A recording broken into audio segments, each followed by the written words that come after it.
ಸರಗೂರು ತಾಲೂಕು ಕೊತ್ತೆಗಾಲ ಗ್ರಾಮದ ಶ್ರೀ ಗುಜ್ಜಮ್ಮ ದೇವಸ್ಥಾನದ ಆವರಣದಲ್ಲಿ ಶ್ರೀ ಕ್ಷೇತ್ರ ಧರ್ಮಸ್ಥಳ ಗ್ರಾಮಾಭಿವೃದ್ಧಿ ಯೋಜನೆ ಬಿಸಿ ಟ್ರಸ್ಟ್, ಹುಲ್ಲಳ್ಳಿ ಯೋಜನಾ ಕಚೇರಿ, ಮುಳ್ಳೂರು ವಲಯ ಸಾಮೂಹಿಕ ಶ್ರೀ ಸತ್ಯನಾರಾಯಣ ಪೂಜಾ ಸಮಿತಿ, ಮುಳ್ಳೂರು ಒಕ್ಕೂಟ ಇವರುಗಳ ಸಂಯುಕ್ತಾಶ್ರಯದಲ್ಲಿ ಪರಮಪೂಜ್ಯ ಡಾಕ್ಟರ್ ಡಿ ವೀರೇಂದ್ರ ಹೆಗ್ಗಡೆ ಹಾಗೂ ಮಾತೃಶ್ರೀ ಡಾಕ್ಟರ್ ಹೇಮಾವತಿ ವಿ ಹೆಗ್ಗಡೆ ಅವರ ಮಾರ್ಗದರ್ಶನದಲ್ಲಿ ಸಾಮೂಹಿಕ ಶ್ರೀ ಸತ್ಯನಾರಾಯಣ ಪೂಜಾ ಕಾರ್ಯಕ್ರಮ ನಡೆಸಲಾಯಿತು. ಈ ವೇಳೆ ಪಡವಲು ವಿರಕ್ತಮಠ ಬಿಡಗಲು ಶ್ರೀ ಮಹದೇವ ಸ್ವಾಮಿಗಳು ದಿವ್ಯ ಸಾನ್ನಿಧ್ಯ ವಹಿಸಿ ಆಶೀರ್ವಚನ ನೀಡಿದರು. ನಂತರ ಶ್ರೀಮತಿ ಸೌಮ್ಯ ಅನಿಲ್ ಚಿಕ್ಕಮಾದು ಮಾತನಾಡಿದರು.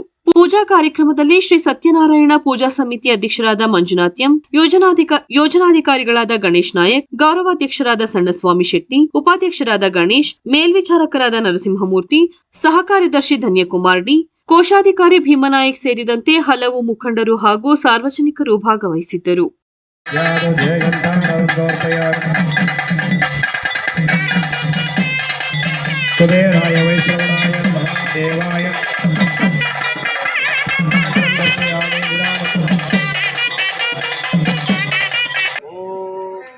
ಓಂ ಅಸತೋಮ ಸದ್ಗಮಯ ತಮಸೋಮ ಜ್ಯೋತಿರ್ಗಮಯ ಮೃತ್ಯೋಮ ಅಮೃತಂಗಮಯ. ಓಂ ಶಾಂತಿ ಶಾಂತಿ ಶಾಂತಿ. बोलो मंजुनाथ स्वामी के, बोलो सत्यनारायण स्वामी के, बोलो हन्नप्ಪ स्वामी के. ದಯವಿಟ್ಟು ಮಹಾಮಂಗಳಾರತಿ ಕಡೆಗೊಳ್ಳದೆ ನಮ್ಮ ವೇದಿಕೆ ಬಂದಿರುವಂತಹ ಸದ್ಭಕ್ತರು ದಯಮಾಡಿ ನೆಮ್ಮದಿಯಾಗಿ ಕುಳಿತಬೇಕು, ಪ್ರವಚನವನ್ನು ಕೇಳಬೇಕು, ಗಣ್ಯಾತಿ ಗಣ್ಯರು ಮಾತನಾಡುವುದನ್ನು ನೀವು ಆಲಿಸಬೇಕು, ಆ ಸ್ವಾಮಿಯ ಕೃಪಾ ಕಟಾಕ್ಷಕ್ಕೆ ಪಾತ್ರರಾಗಬೇಕು ಅಂತ ವಿನಂತಿಯನ್ನು ಮಾಡ್ತಾ ಈ ಒಂದು ಕಾರ್ಯಕ್ರಮವನ್ನು ವೇದಿಕೆ ಮೇಲೆ ಉಪಶಾಸಕರಾಗಿರ್ತಕ್ಕಂಥ ಅವರ ಅನುಪಸ್ಥಿತಿಯಲ್ಲಿ ಅವರ ಧರ್ಮಪತ್ನಿ ಮಾತು ನಿಜವಾಗಲಿ ಎಂದು ಹೇಳಿ ಕೂಡಲೇ ಅಲ್ಲಿಂದ ಹೊರಟು ಹೋಗಿ ಕೊಂಚ ದೂರ ಹೋಗಿ ಸಮುದ್ರ ತೀರದಲ್ಲಿ ನಿಂತನು. ಆ ಸನ್ಯಾಸಿ ಹೋದ ನಂತರ ವರ್ತಕರು ತಮ್ಮ ನಿತ್ಯ ಕರ್ಮಾದಿಗಳನ್ನು ಮುಗಿಸಿಕೊಂಡು ಬಂದು ನೋಡಲು ಹಡಗು ಮೊದಲಿಗಿಂತ ಮೇಲಕ್ಕೆ ತೇಲುತ್ತಿರುವುದನ್ನು ಗಮನಿಸಿ ಆಶ್ಚರ್ಯಪಟ್ಟು ಬಹಳ ವಿಶೇಷವಾಗಿ ಒಂದು ಅರ್ಥಗರ್ಭಿತವಾಗಿ ಮತ್ತು ವ್ಯವಸ್ಥಿತವಾಗಿ ಮತ್ತು ಒಂದು ಶಿಸ್ತು, ಸಂಯಮ, ತಾಳ್ಮೆ ಇವೆಲ್ಲವನ್ನು ಒಳಗೂಡಿ ಒಂದು ಕಾರ್ಯಕ್ರಮ ಆಗುವಂತಹದ್ದು ಶ್ರೀ ಕ್ಷೇತ್ರ ಧರ್ಮಸ್ಥಳ ಗ್ರಾಮಾಭಿವೃದ್ಧಿ ಯೋಜನೆ. ಈ ಒಂದು ಯೋಜನೆ ತಾಲೂಕಿಗೆ ಬಂದು ಈಗಾಗಲೇ 16 ವರ್ಷಗಳು ಆಗಿದೆ. 16 ವರ್ಷಗಳಿಂದನೂ ಕೂಡ ವಿಶೇಷವಾಗಿ ಮಹಿಳೆಯರು ಏನು ಒಂದು 4 ಗೋಡೆಗಳ ಮಧ್ಯೆ ಇರಬೇಕು ಅನ್ನೋ ಒಂದು ವಾತಾವರಣ ಇತ್ತು. ಅಂತಹ ಸಂದರ್ಭದಲ್ಲಿ ಈ ಯೋಜನೆ ಬಂದು ಮಹಿಳೆಯರಿಗೂ ಕೂಡ ತಾವು ಕೂಡ ಸ್ವತಂತ್ರವಾಗಿ ಬದುಕುವಂಥ ಹಕ್ಕಿದೆ ಅನ್ನೋದನ್ನು ತಿಳಿಸ್ಕೊಟ್ಟಂಥ ಒಂದು ಸಂಘ ಈ ಶ್ರೀ ಕ್ಷೇತ್ರ ಧರ್ಮಸ್ಥಳ ಗ್ರಾಮಾಭಿವೃದ್ಧಿ ಯೋಜನೆ. ಅದು ವಿಶೇಷವಾಗಿ ವೀರೇಂದ್ರ ಹೆಗ್ಗಡೆಯವರ ಕೂಡ ಮಾದಾಸೆ ಆಗಿತ್ತು. ಮಹಿಳೆಯರು ಕೂಡ ತಮ್ಮ ಜೀವನವನ್ನು ನಡೆಸುವಂಥ ನಿಟ್ಟಿನಲ್ಲಿ ಕೇವಲ ಕೃಷಿ ಕ್ಷೇತ್ರದಲ್ಲಿ ದುಡಿಮೆ ಮಾಡುವಂಥದ್ದಲ್ಲ, ಇನ್ನಿತರ ಎಲ್ಲ ಕ್ಷೇತ್ರಗಳಲ್ಲಿ ಕೂಡ ತರಬೇತಿಯನ್ನು ಪಡ್ಕೊಂಡು ಆ ನಿಟ್ಟಿನಲ್ಲಿ ಒಂದು ಕೌಶಲ್ಯತೆಯನ್ನು ಪಡ್ಕೊಂಡು ಎಲ್ಲರೂ ಕೂಡ ಸಮಾಜದ ಮುನ್ನೆಲೆಗೆ ಬಂದು ಒಂದು ಸ್ವಾವಲಂಬಿ ಬದುಕನ್ನು ಬದುಕಬೇಕು ಅನ್ನೋ ಒಂದು ಮಾದಾಸೆಯನ್ನು ಇಟ್ಟುಕೊಂಡು ಕರ್ನಾಟಕದಾದ್ಯಂತ ಮತ್ತು ಅಕ್ಕಪಕ್ಕದ ರಾಜ್ಯಗಳಲ್ಲಿ ಕೂಡ ಈ ಒಂದು ಗ್ರಾಮಾಭಿವೃದ್ಧಿ ಯೋಜನೆಯನ್ನು ಪ್ರಾರಂಭ ಮಾಡಿದರ ಉದ್ದೇಶ ಇವತ್ತು ತಾಯಂದಿರು ಇಷ್ಟೊಂದು ಸಂಖ್ಯೆಯಲ್ಲಿ ಸೇರಿರುವಂತಹದ್ದು ಅನ್ನೋದನ್ನು ನಾವೆಲ್ಲರೂ ಕೂಡ ಅರ್ಥೈಸ್ಕೊಳ್ಬೇಕಾಗಿದೆ.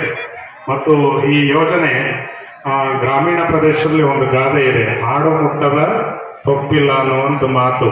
ಆ ಮಾತಿಗೆ ಅನ್ವರ್ಥವಾಗುವಂತೆ ಎಲ್ಲ ಕ್ಷೇತ್ರಗಳಲ್ಲಿಯೂ ಕೂಡ ಶಿಕ್ಷಣ ಇರ್ಬೋದು, ಕೃಷಿ ಇರ್ಬೋದು, ಅಥವಾ ಧಾರ್ಮಿಕ ಕ್ಷೇತ್ರಗಳಿರ್ಬೋದು, ಮತ್ತು ಆರ್ಥಿಕ ಕ್ಷೇತ್ರ ಇರ್ಬೋದು, ಸಾಮಾಜಿಕ ಕ್ಷೇತ್ರ ಇರ್ಬೋದು, ಇನ್ನುಳಿದಂತೆ ಎಲ್ಲ ಕ್ಷೇತ್ರಗಳಲ್ಲಿಯೂ ಕೂಡ ತನ್ನ ಛಾಪನ್ನು ಮೂಡಿಸಿ ಇವತ್ತು ಎಲ್ಲರಿಗೂ ಕೂಡ ಬೆಳಕಾಗಿರುವಂಥ ಒಂದು ಸಂಸ್ಥೆ ಅಂತಂದರೆ ಅದು ಶ್ರೀ ಕ್ಷೇತ್ರ ಧರ್ಮಸ್ಥಳ ಗ್ರಾಮಾಭಿವೃದ್ಧಿ ಯೋಜನೆ ಅನ್ನೋದನ್ನು ನಾವೆಲ್ಲರೂ ಕೂಡ ಅರ್ಥೈಸ್ಕೊಳ್ಬೇಕಾಗಿದೆ.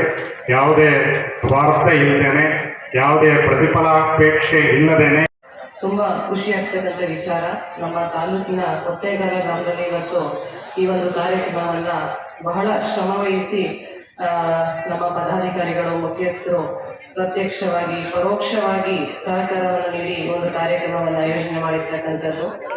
ಈ ಒಂದು ಕಾರ್ಯಕ್ರಮದ ಮುಖ್ಯ ಉದ್ದೇಶ ಧರ್ಮಸ್ಥಳದ ಗ್ರಾಮೀಣ ಅಭಿವೃದ್ಧಿ ಯೋಜನೆ ಅಂತ ಹೇಳಿದ್ರೆ ಏನು ನಮ್ಮ ರಾಜ್ಯದಲ್ಲಿ ಇರ್ತಕ್ಕಂತಹ ಸಣ್ಣ ಕುಟುಂಬಗಳು, ಬಡತನದಿಂದ ನೊಂದಿರ್ತಕ್ಕಂಥ ಸಣ್ಣ ಕುಟುಂಬಗಳನ್ನ ಆರ್ಥಿಕವಾಗಿ ಬೆಂಬಲವನ್ನು ನೀಡ್ತಕ್ಕಂಥದ್ದು, ಆ ಕುಟುಂಬಗಳಿಗೆ ಸಣ್ಣ ಒಂದು ಉಳಿತಾಯದಿಂದ ಸ್ವಸಹಾಯ ಸಂಘಗಳ ಮೂಲಕ ಅನೇಕ ರೀತಿಯ ಸಾಲ ಸೌಲಭ್ಯಗಳನ್ನು ನೀಡುವ ನಿಟ್ಟಿನಲ್ಲಿ, ಕೃಷಿಗೆ ಸಂಬಂಧಪಟ್ಟಂತೆ ಅನೇಕ ಸಾಲಗಳನ್ನು ನೀಡುವ ನಿಟ್ಟಿನಲ್ಲಿ, ಮನೆಯ ನಿರ್ಮಾಣ ಆಗಿರ್ಬೋದು, ಶೌಚಾಲಯಕ್ಕೆ ಸಂಬಂಧಪಟ್ಟಂತೆ ಅದರ ಒಂದು ನಿರ್ಮಾಣ ಆಗಿರ್ಬೋದು, ಹೆಚ್ಚಿನ ರೀತಿ ವಿಶೇಷವಾಗಿ ಮಹಿಳೆಯರಿಗೆ ತರಬೇತಿಗಳನ್ನ ಪಡೆದುಕೊಳ್ಳಿಕ್ಕೆ ಈ ಒಂದು ಸಂಸ್ಥೆ ಭಾರತದ ದೇಶದಲ್ಲಿ ಅತಿ ದೊಡ್ಡ ಒಂದು ಮೈಕ್ರೋ ಕ್ರೆಡಿಟ್ ಕಾರ್ಯಕ್ರಮಗಳನ್ನು ಆಯೋಜನೆ ಮಾಡುವಲ್ಲಿ ಒಂದು ಮುಖ್ಯವಾದಂತಹ ಒಂದು ಪ್ರಮುಖವಾದ ಸ್ಥಾನವನ್ನು ವಹಿಸಿರ್ತಕ್ಕಂಥ ಒಂದು ದೊಡ್ಡ ಸಂಸ್ಥೆ.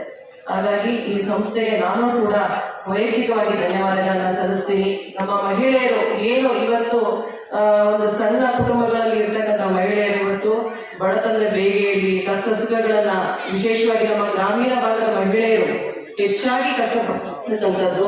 ನಮ್ಮ ತಾಲೂಕಿನಲ್ಲಿ ಯಾವುದೇ ರೀತಿಯಾದಂತಹ ಕೆಲಸ ಕಾರ್ಯಗಳು ಅಂದ್ರೆ ಕಾಯವಾಗಿ ಅವರು ಮಾಡಲಿಕ್ಕೆ ಯಾವುದೇ ಕೆಲಸ ಕಾರ್ಯಗಳು ಇಲ್ಲ. ಮುಖ್ಯವಾಗಿ ಅವರು ಕೃಷಿಯನ್ನ ಆಧಾರಿತವಾಗಿ ಇರ್ತಕ್ಕಂಥ ಒಂದು ತಾಲೂಕು.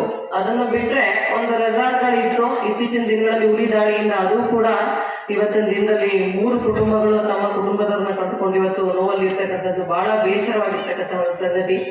ಇವತ್ತು ಸಫಾರಿಗಳನ್ನು ಕೂಡ ರದ್ದು ಮಾಡಿದ್ದಾರೆ. ಇವತ್ತು ಬಂಡೀಪುರ, ನಾಗರಹೊಳೆ ಸಂಬಂಧಪಟ್ಟಂತೆ ಕಬಿನಿ ಇಲ್ಲಿ ಸಫಾರಿಗಳನ್ನ ಮಾಡಬಾರ್ದು ಅಂತ ಹೇಳಿ ನಮ್ಗೆ ಇದಾಗಿದೆ ಹೈಕಮಾಂಡ್ನಿಂದ. ಹಾಗಾಗಿ ಅಲ್ಲಿಯೂ ಕೂಡ ಕೆಲಸ ಮಾಡ್ತಕ್ಕಂಥ ಸ್ಥಳೀಕರು ಮೊನ್ನೆ ಅಷ್ಟೇ ಮನೆಗೆ ಬಂದು ತಮ್ಮ ಹಣವನ್ನು ತೋಡ್ಕೊಂಡು ತುಂಬಾ ಕಷ್ಟ ಆಗ್ತಿದೆ ನಮಗೆ ಕುಟುಂಬ ನಿರ್ವಹಣೆಗೆ. ಸಫಾರಿಯನ್ನು ರದ್ದು ಮಾಡಿರೋದ್ರಿಂದ ನಮ್ಮ ದಿನನಿತ್ಯದ